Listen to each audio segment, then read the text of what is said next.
Thank you again. Good morning. It's my big pleasure to be here.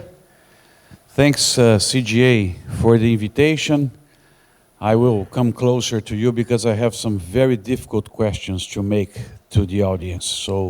And I will always start my questions from the last row. So be comfortable here in front. You're not going to start from the last row. So, first of all, CGA is an association that you should be proud of. I work a lot with associations in Brazil, in the US, in other countries, and I was just telling the new CEO that it's a benchmark for the world. So congratulations for what you have. And it's also a big pleasure to be here in South Africa. I think it's my 20th visit. I had the chance to speak in more than 15 cities here. I love the country. I love the way you receive people. And I'm very happy to tell you that I have 3 daughters. So you can see how difficult my situation is in terms of budgeting, in terms of controlling expenses and all these kind of things. And each daughter can choose a country to celebrate the 15th anniversary. And my third and my youngest daughter has chosen South Africa. And she is here with us. So this is a nice visit. I'm not going to ask her to stand up because she will kill me later on. So don't look at her, but she is here. So I think I finished my time already. This was my presentation. Thanks a lot for your attention. But let me talk a little bit more about the citrus industry and how can we win in a tough situation. And it's always very emotional for me to be here in this particular building because CGA gave me a chance to launch a book, and it was here, the one on the right side, as you can see. So these 2 books are available for you in PDF. You can download from the website that we have. I'm going back so you can take notes of the website. It's doutoragro.com, and over here you can find more than 70 books, all for free. You can find our videos, and if you want to follow in Instagram, you're going to see your picture already over there in Instagram. It's the same address. You just put @doutoragro and start following. You're going to see what we're doing, information that we're bringing from Brazil, and it's going to be a pleasure to be connected with you. So make sure you download the books, the articles, because again, it's all for free. It's all to improve knowledge for people. This is what we like to do as professor, as someone in business also. So I prepare 4 topics for you. Each topic will last around 1 hour. And I plan to finish before coffee break in the afternoon. So I'm very happy that most of you guys have a lot of food during the break now because we're going to go further and discuss a lot about the industry. I'm joking, it's 10 minutes each one. So the first one, I came closer to you because I need to ask you a question and create a motion to make you guys wake up. And the question is very easy. I'm going to show you a picture. And I want the ones that use this equipment to raise your hand, just for me to have an idea of the average age here. I have people that is lying. We should be very ethical in our behavior. I'm going to ask the question again, and I want a neighbor to point someone that's lying. Who uses this phone? Raise your hand, please. Do we have people lying? No. So the vast majority. Second question, who did a collect call? Do you remember what was a collect call? Yeah? So you have a homework. When you go back after this wonderful event, ask someone 15 years old or 20 years old if they know what is a collect call.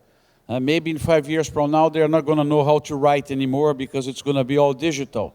So I am a person that was able to do a collect call using this phone. And there's a very funny curiosity in Brazil. When I was traveling and I had to tell my parents that I arrived, I did a collect call.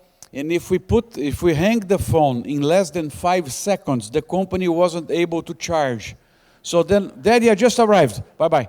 So then it was, remember the cost when we traveled, the cost of the calls, the phone bills that we had to pay? Now it's everything for free. I can have dinner, traveling dinner with my wife, having a wonderful pinotage, live on our computer, and we can stay 1 hour for free. So incredible changes, but how can we link these changes to agribusiness? This is what I'm going to show you. Oh, remember our iPhone minus 15? Do you remember it? I forgot that I had this picture also. So look what happened in the last 30 years. Now we have a chance to know which American poultry farmer produced the poultry that we're eating at home. It's just to point our phone, we have the picture of the happy family that produced it for us. We point our phone and we can see, this is a project that we manage in Brazil, we can see the cotton farmer that produced the cotton of the t-shirts that we're using. And I used to do collect calls. Now I have to deal with this type of situation. Or we have more than 400 of these machines already working in Brazil. I don't know if you have them here.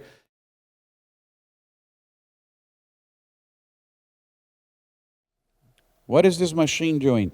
This machine has a agricultural engineer inside, has a technical guys inside. This machine is doing diagnosis of your property, and it's pointing what you have, and it's applying products just over the weed, and not, as I learned 30 years ago as an agronomist, that for a certain weed we should put a certain amount of gallons or liters per hectare, fertilizer per hectare. No, not anymore. And during the night, what is this machine doing? It's attracting the insects, and it is giving electrical shock and controlling the insects. So I asked, these guys are Cubans that live in Brazil. They created this machine. I asked these guys, why don't you create something that can attract the psyllid? And then we have a different situation towards greening. And he told me, we are almost there. I hope so. Then we have a totally different story for what I'm going to tell you regarding the future of our industry.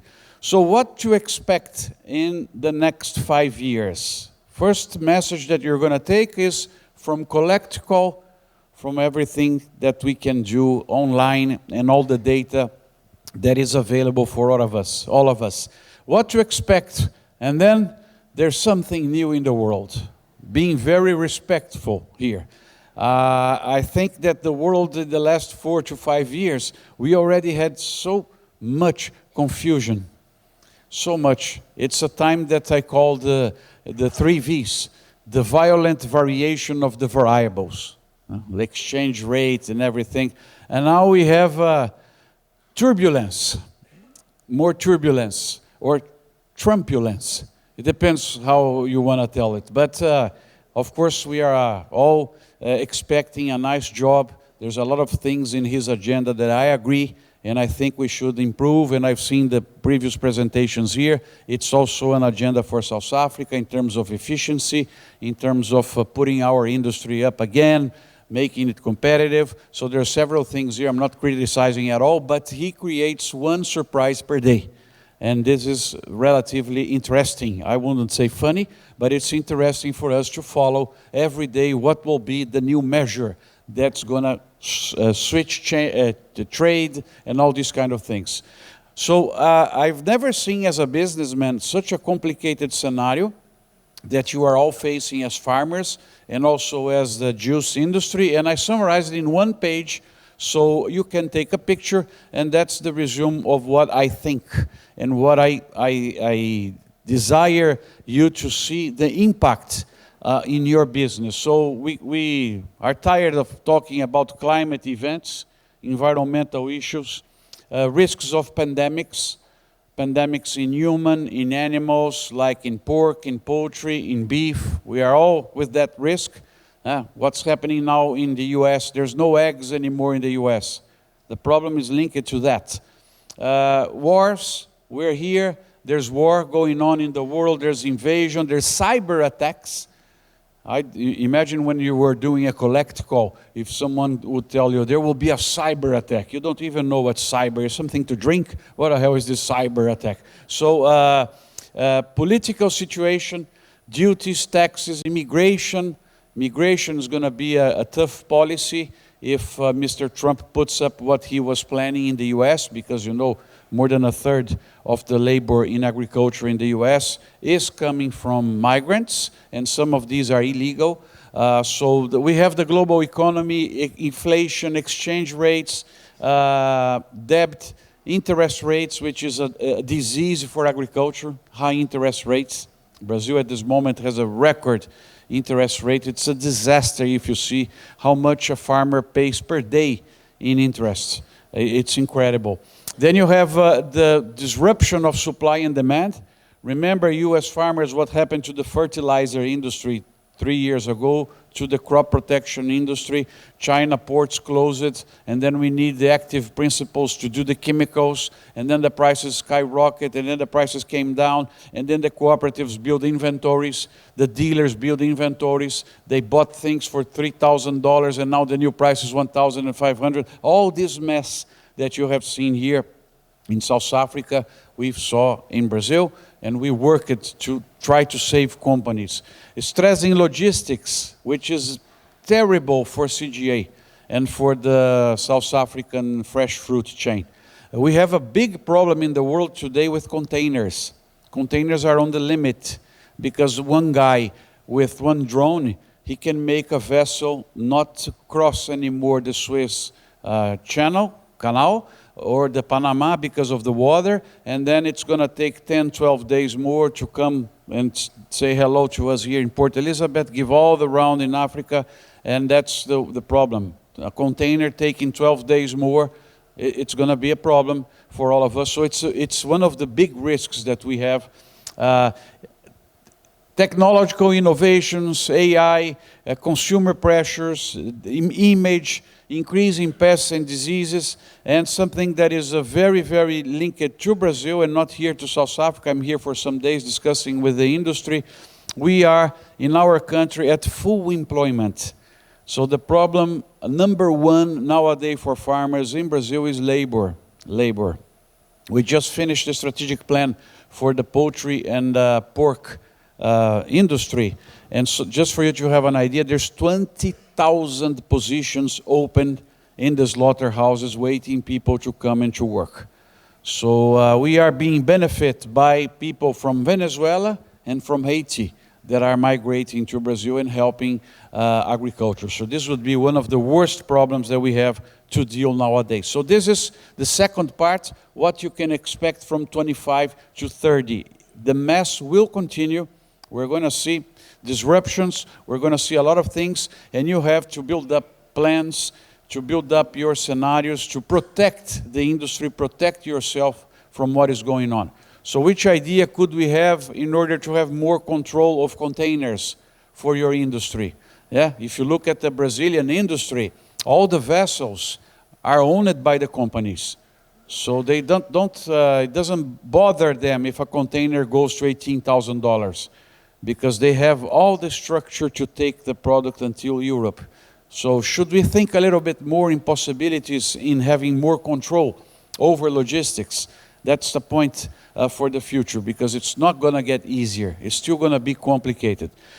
Talking about our industry there's a sad story to tell about our industry, because if you are working in food and agribusiness, you can see that there's growth all over. I could follow what happened in Brazil in the last 30 years. And then you look at soybeans, you look at corn, you look at beef, poultry, everything going up, and orange juice going down. It's the only one that went down. Cotton went up, everything, paper and pulp, all the food chains, agribusiness chains going up. And orange juice is the only one that went down, because of things that you have here also and are difficult for us to try to solve. So it's all over the media, the prices skyrocket, and the problem is linked to supply. We have a structural problem linked to demand, because demand of orange juice is falling in the world. We had very accurate numbers of that, because Why? Why does it fall since it's so good? It's liquid food. It's good for our diet. It falls because there's a lot of beverages being launched. When we were doing our collect call, we could have a soft drink, Coke, or orange juice. Imagine how many beverages can we have now. So that's the worst disease. A lot of competitors came in and disturbed the market of orange juice. Not coffee. This didn't happen to coffee. It didn't happen to tea, but it happened to juice. So if you look at, I built up a resume of numbers for you to see the last 20 years, from 94 to 2024. Look at Brazil. Brazil had productions of 400, and I'm talking here of boxes of 40.8 kilos, okay? Just convert so you can understand.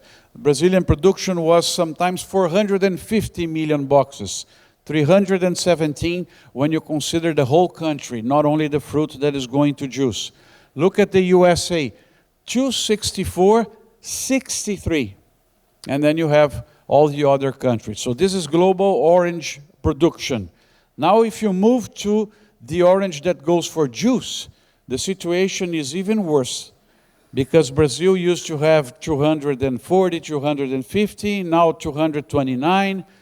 USA, 207 to 24. So it was one of the worst things that we could see in an industry. It's what happened to Florida. Florida almost disappeared. It was so important. Still has a wonderful structure of research. One of the best marketing programs I've ever seen in terms of stimulating consumption of juice. But then the supply disappeared. Then you have here the world orange juice production.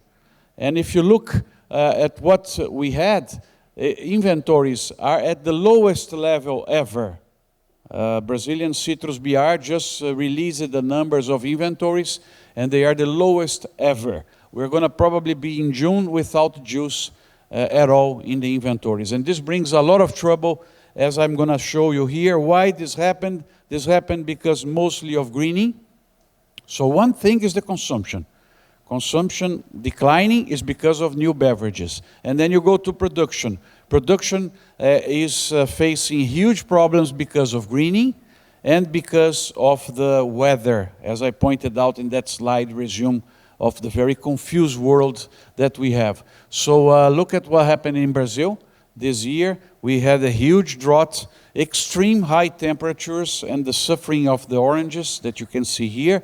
This is taking us to one of the lowest crops ever seen in the country.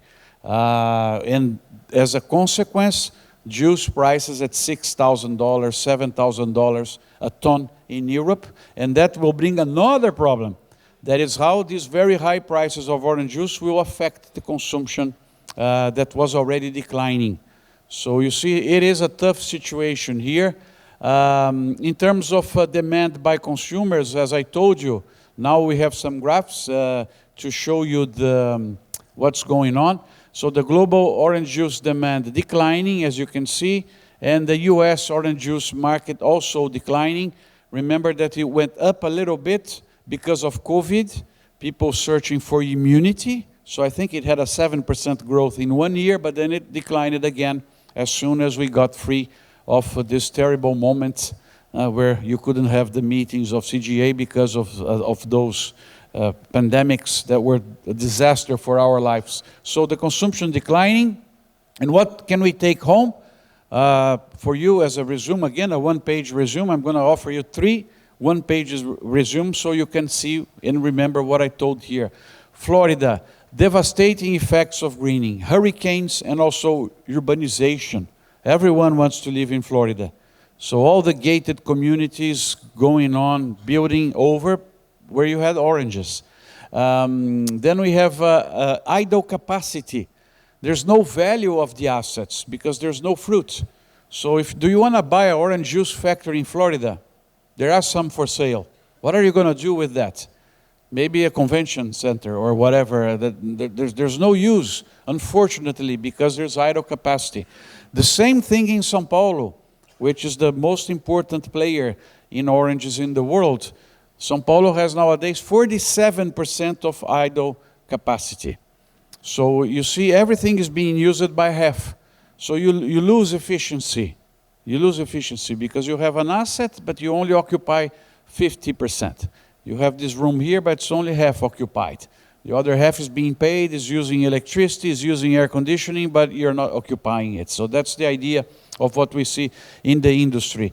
I don't see alternatives to substitute what happened in Florida and what is happening in São Paulo. So the Mexican industry, Spanish, Brazilian Northeast, I don't see this as possible alternatives to get the bulk, the volume that is needed for supply to meet demand again in terms of orange juice. Then we have a decline, as I told you, in consumption. Maybe we missed, not the US. The US did a wonderful job, but maybe in Europe we missed a good communication of what is orange juice. I went several times to Europe, and 1 liter of private label juice sold at European supermarkets was the same price of 1 liter of water. It doesn't make sense at all.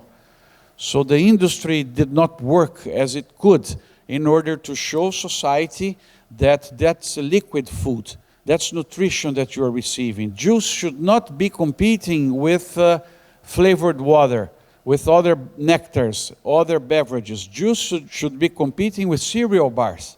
That's my opinion. That's where it should be, because it's going to offer you nutrition for a certain amount of time. It's not in the thirsty business, it's in the nutrition business, and we did not work that way. Maybe that's the only solution that we have now, that we have just a portion of the product. We must go to premium and then advertise well, and I think that's also a big chance. I had an opportunity, wonderful opportunity yesterday to make a conversation with South African juice industry. And I went to the supermarkets here, and different from Brazil, that the internal market is coming well, and we have a 100% premium juice being sold at very high prices and going well. I haven't found it here in 3 supermarkets. So I think there's a chance to work, as we could see in the previous presentation about economy. There's several African cities with a huge urbanization process, with a lot of income, and I think this is a market that the industry is not looking at, and it could look following the huge success of what happened in Brazil. I gave even some websites for the industry to visit. One is Prats, and the other one is Natural One. So you're going to see the packaging, and the juice is outstanding. Of course, you have some bricks problems here that should be fixed and other things, but I would say that one big opportunity is to work in the internal market for the very premium 100% juice with a logo of CGA, with a concept of sustainability behind, and other things that could be used. So this is the citrus industry. And now to finish, I want to handle you as a professor. I want to give to you a homework. So you're not leaving here without a homework, and that's what I work a lot with farmers, cooperatives, and associations in Brazil, because you should be surviving in turbulent times. And the last part is this. So we talked about the incredible changes in the world. I told you guys what to expect from the next 5 years. I told a little bit about the future of the citrus industry, and now we're going to finish with your homework of how farmers win. But probably there's a question. Do you think Brazil will come back in terms of volume of products? Do you think we have chances to expand here in South Africa? I think yes, but not in the speed that is needed, because what's going on with juice?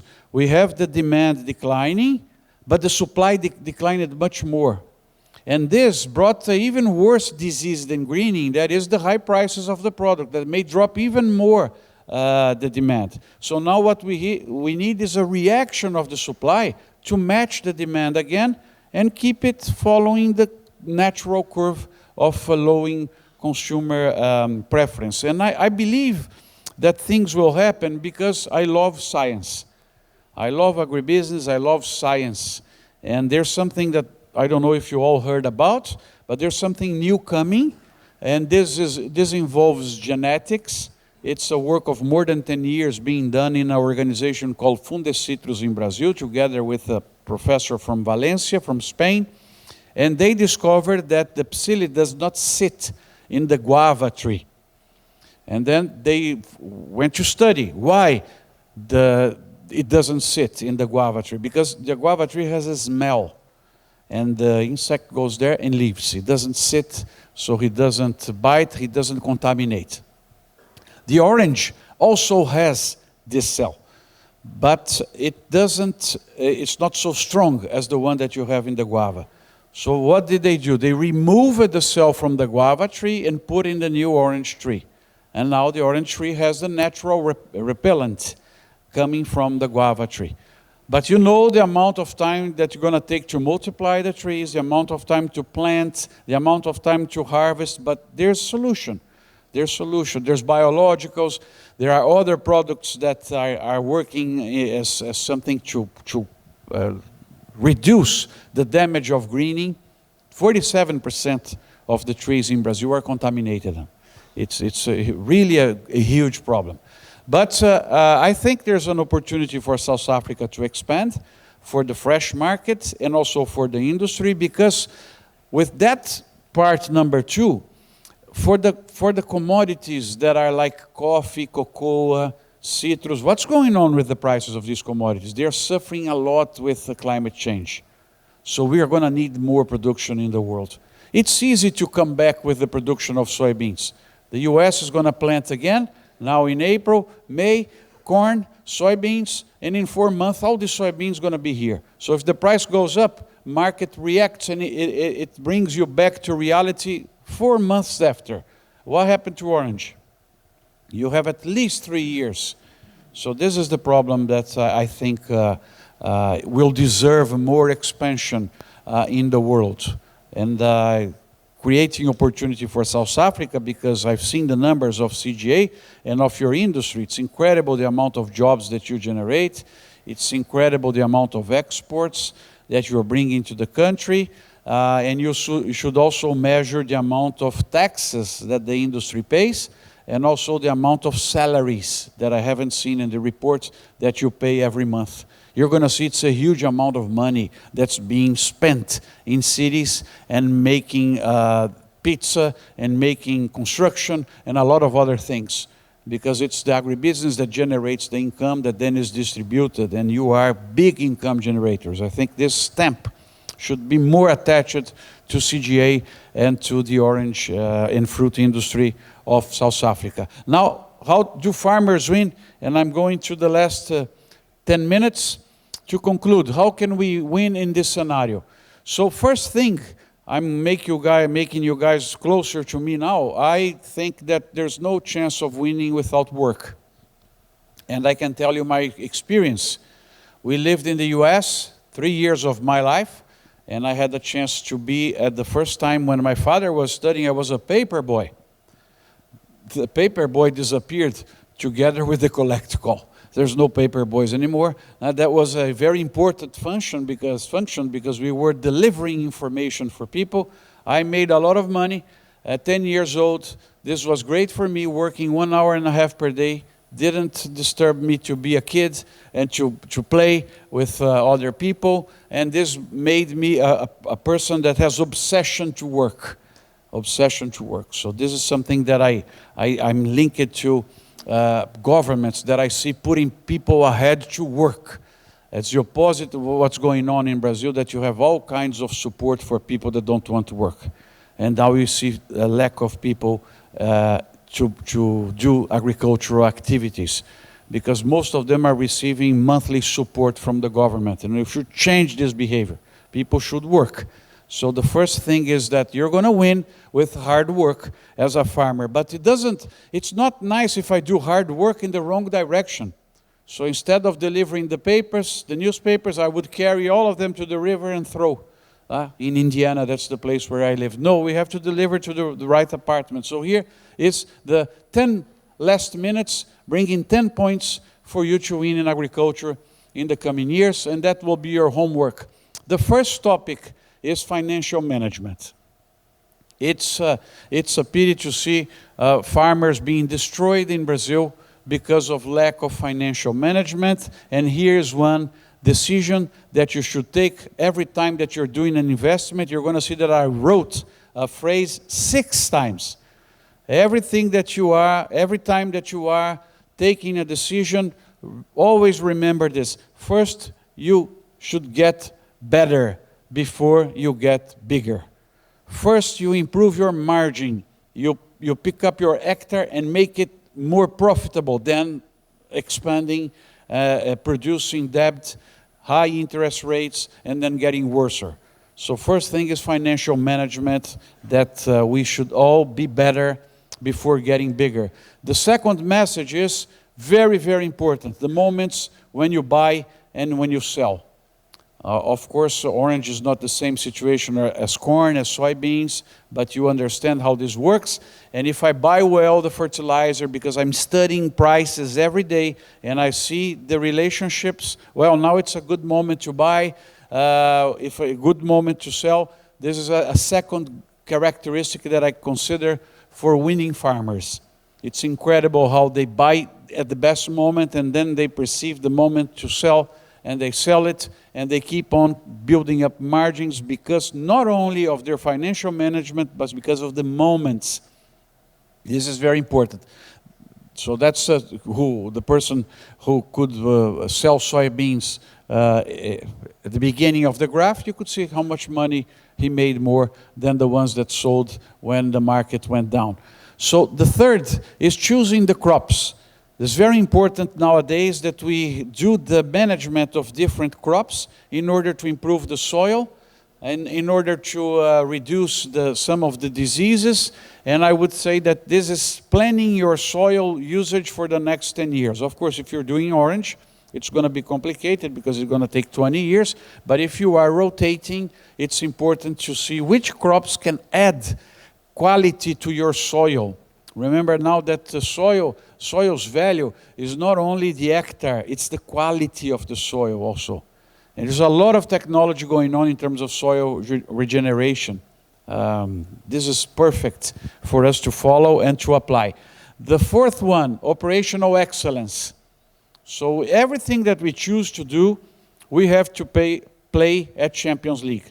That's the idea. If you have chosen to be an orange producer, you should be playing at the best championship in the world. That's the idea. So again, showing some pictures. If the technology is there, why am I still applying liters per hectare? Why am I putting product where it's not needed? Destroying my margin, destroying the results that I have. So again, we are in the moment of square meter management. We are in the moment of managing each plant. There's technology, there's drones, there's image. I'm a board member of a company in Brazil called Bem Agro, and it's incredible. Using drones, using image, they can help you to plan the way you're going to plant in your hectare, and you end up having more plants than your traditional way of planting. So there's technology all over. We should pay attention in order to search for operational excellence and to be innovative. To be innovative because you should try things. Don't have that terrible behavior. Oh, this is not going to work. This is not going to work. Try it. Try the technology because it may produce a more competitive farmer. So the growth of the future, this is a picture from Fundecitrus, it's going to have all types of technology. We should work with biological control, insecticide, irrigation, mechanical harvest. If we don't find mechanical harvest, I think in 5-6 years from now, at least in my country, there won't be people to harvest oranges. So we have a big problem ahead of us. Technology is almost there. We have some tests going on. As I told you, the plant improvements by breeding technologies, the guava story. Environmental excellence, another important thing to farmers. You can get money now based upon your carbon removal and fixing carbon in the soil. So we should be ahead of what's going on in terms of environment because, you know, when you have problems facing some markets, the barriers, most of them come in environmental aspects. So it's very, very important to be following the rules and to be linked to what the consumers want because, my friends, orange and orange juice, in my opinion, are going to be much more premium products. So they are hitting people that are thinking much more in terms of ESG than going to be a basic product of consumption. That's the idea, because it's getting more expensive and not everyone can afford to buy it. Obsession in controls is also very, very important. And my opinion is that farmers lack a lot in taking notes of every number, in comparing, in having these controls. At least in Brazil, they send me a message, Marcos, I have a certain amount of dollars for a bag of soybeans now, the future soybeans that I'm going to plant. And I ask them, what's your expected production cost? They don't know. Well, you don't know, sir. So if you don't know, we don't know if you're going to make money with the price they're offering. So that's the idea. We should measure everything. We should try to do things well, because this will help a lot in our management. Another characteristic of farmers is leadership in people. This is the team of the company that I built. So we should keep our employees, we should train our employees, we should build up programs for them to receive parts of your profits, participation programs, because you need to retain them, you need to train them. You know, a farm is much more competitive if you have competitive people helping you, and people that want to stay for their life working with you. I think that's one topic that I feel a lot farmers need to improve in the way they inspire, in the way they build talents and others. Image and communication. My friends, you guys that had the collect call, now you have a phone and you became a movie maker. So build up the Instagram of your farm. Tape your activities. Put it up there. It's so easy. Suddenly you're going to see a retired fire controller in Joburg. He's following you. And then he can understand that the juice that he drinks was not born in the supermarket. There's a chain behind. There's difficulties. There's diseases. So there's a way now, there's a revolution in how we can communicate, in how we can talk. So it's very, very important to do this type of activities, improving image and communication. Just a small example. Look at this butter that I bought in the US. It almost jumped into my trolley, into the car. Look at the message. It's so nice. It's Land O'Lakes. It's a co-op. Now, it doesn't need to be a co-op to do something like that. You can do it as CGA, as an association. But look at that. With this purchase, you support American farmers and their communities. When farmers win, we all win. So that's the idea. Showing people what you do. Showing people the hard work that you do. Showing people the value that you bring to society. You're not doing this. We should improve that. And it's not difficult. It's in the package. It's in Instagram. I'm not telling you to do advertising program in TV, getting a lot of money and asking CGA to ask the double money for you. No, it's doing the things that are almost for free.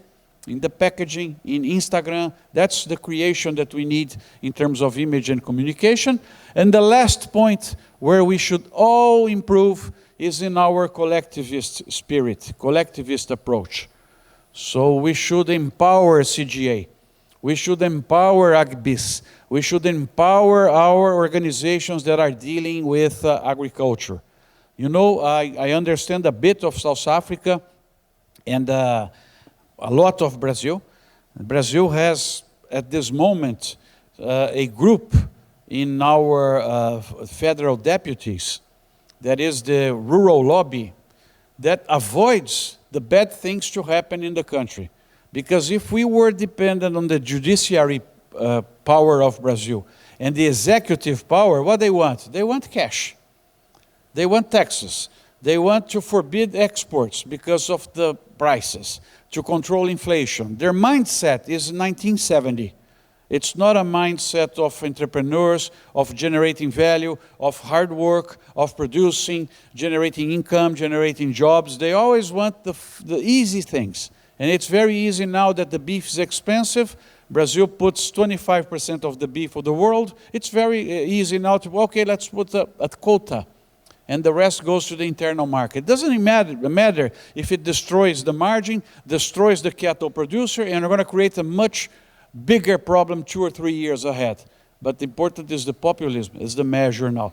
What happens? They try, and then we have our rural lobby in Congress that doesn't allow anything to be approved that's against the production. So it's how did we build this? Strong associations, supporting candidates, supporting people for them to take over and to be the majority. At least we have in our legislative power strength to avoid the problems of a populist, left-handed government in the executive and a judiciary that is totally not linked to what is a business, to how to generate income, because their income is always protected, is always guaranteed, and they think it grows like grass. So that's the idea of why you should be much more collective action. And the 300 that we have there, they are from left to right.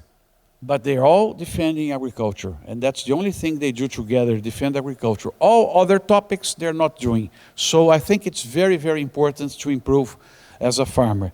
And I will ask you, the ones that took pictures, I will ask you now to go back to your pictures and see beautiful things going on in terms of collective actions. Have you had a chance to visit this area? This could be an example to South Africa. I was there last year. I never heard about what they've done. But look at the greenhouses.